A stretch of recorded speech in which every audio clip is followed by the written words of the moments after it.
Hello mga ka-BYD. Nandito na tayo ngayon sa Mallorca, sa bahay namin. So, meron akong mga in-order online para sa BYD Sea Lion 6 natin. So, andito siya. So, papakita ko sa iyo yung mga unboxing natin. Ito yung mga gagamitin natin. Kasama na dito yung sa pag-mount ng wall charger. Tapos yung mga iba't ibang accessories na pwedeng ikabit sa Sea Lion 6. So, let's go. So, ayan mga ka-BYD. I-unbox natin to. Nakalimutan ko na kung ano to. Yung ano to, yung sa storage. Kasi para meron tayong lagayan, lalo na ako pag nagbabiyahe, may travel, so kailangan ko ng storage sa likod para sa mga damit. Parang organizer siya na na foldable. So, ayun.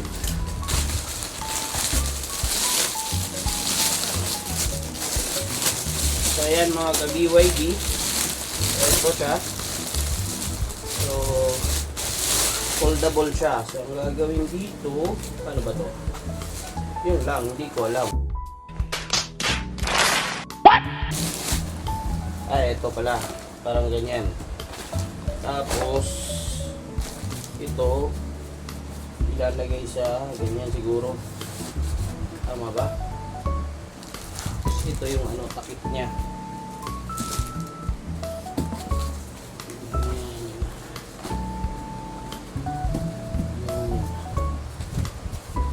So, meron siyang divider. Meron siyang lagayan ng I think ito dito. Ito dito. Tama ba? Tapos ito dito. So, ganyan siya. Ganyan siya. And then ito, meron dito.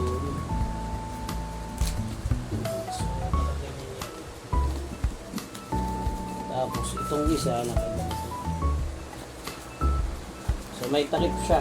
Tapos meron siyang hawakan dito.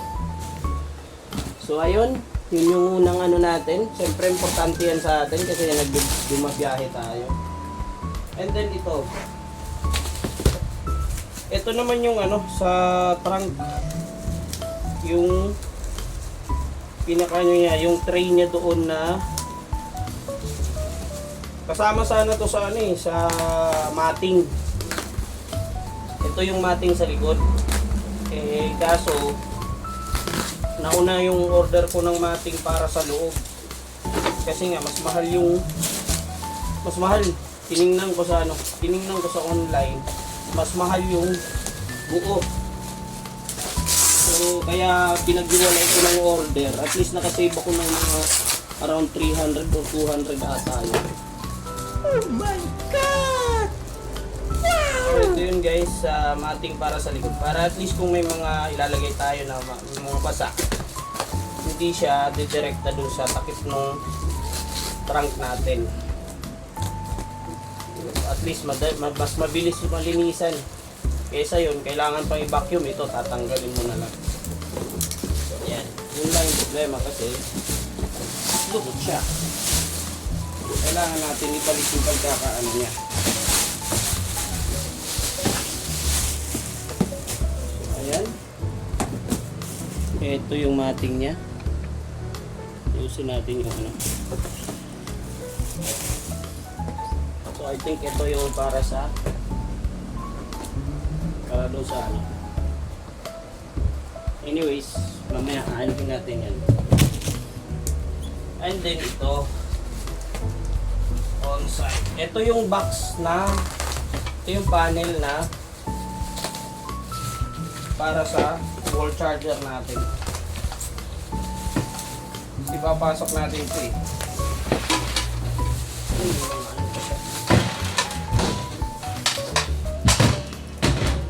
Nakikita ba?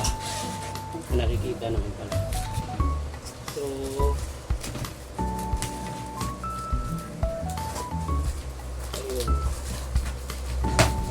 kasi mahirap naman kung wala tayong steel.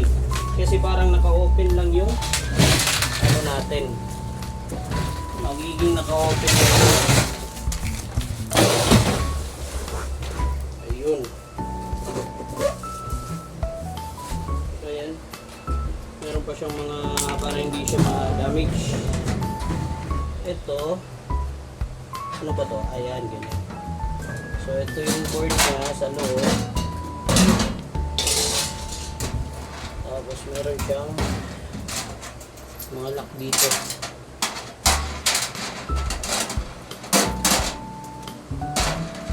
So ikakabit natin siya. Ito pala yung ikakabit natin sa likod.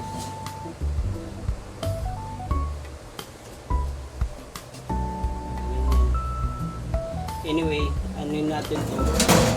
Dito natin ilalagay yung wall charger sa loob para at least safe. Tapos ito, I think ito yung ano eh. Ito yung Schneider ata yun. O tama yung Schneider. Parang breaker siya. Para safety breaker. So itong gagawin ko, DIY lang to. So alam nyo na, do it on your own o it's either destroy it on your own. So ganun talaga. Pag ayaw mo mapagasto, kasi nga mahal yung pagpakabit, I think around yung pagkakaalam ko dun sa kasa is 22,000. Ito nga yung Schneider. Ay, yung chin pala. Ito yung chin. So ayan. So ito, tapos itong wire. Pagkakaalam ko yung wire na binili ko 2 meters yun. Ganito ba yan? Parang dalawa lang to. Tatlo pala. Ito yung sa ground. Ito yung sa negative positive terminal. So ayun. Is kompleto tayo. And then dito naman yung sa wall charger. So ito yung wall charger natin. Ayan. So ito yung kabitan sa ano, yung pang-charge, yung nozzle. Tapos ito, unang dumating to yung Schneider. Kasama rin yan dun sa SIM para dalawang breaker sila. Tapos ito na yung wall charger niya. So ayan. Tapos nandito yung procedure. Yung ano niya, manual. Tapos nandito yung kakabit. At para wala yung ano, yung isa. Nandito ba? Ay, nandito pala yung kakabitan na. So yan guys, ayun mga ka-BYD,